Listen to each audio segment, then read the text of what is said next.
Vienatvė. Tai ne visada tylus vakarai, kai niekas neskambina. Ne visada tuščias kambarys ar stalas vienam. Tikroji vienatvė dažnai gyvena ten, kur jos niekas nepastebi, tarp žmonių, tarp juoko, tarp tariamos laimės. Ji tyliai įsitaiso širdyje ir kužda, tu niekam nesvarbus. Kartais esi tarp draugų, bet jautiesi svetimas. Kalbiesi, bet tavo žodžiai tarsi neprasiskverbia. Juokiesi, bet viduje tyliai byra kažkas trapaus. Vienatvė – tai ne fizinis atstumas, tai jausmas, kad niekas tavęs iš tiesų nesupranta. Ir tai skaudina. Nes žmogus – sociali būtybė.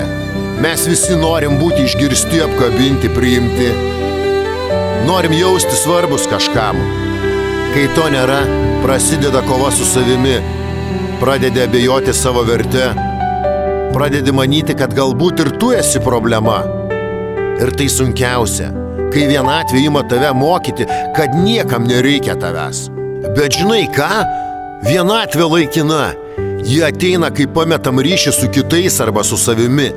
Bet ryšiai gali būti atkurti. Kartais reikia tik vieno nuoširdaus žvilgsnio, vieno, kaip tu jautiesi, kad ledo siena subyrėtų. Todėl, jei jautiesi vienas, tu nesi vienintelis toks. Ir net jei atrodo, kad niekas tavęs negirdi, tu esi svarbus. Galbūt tavo balsas dar tik laukia, kol jį kas nors išgirs. Ir kai tas momentas ateis, vienatvė pasitrauks. Nes kiekvienam iš mūsų skirta vieta širdyje kažkieno pasaulyje. Real Dreams.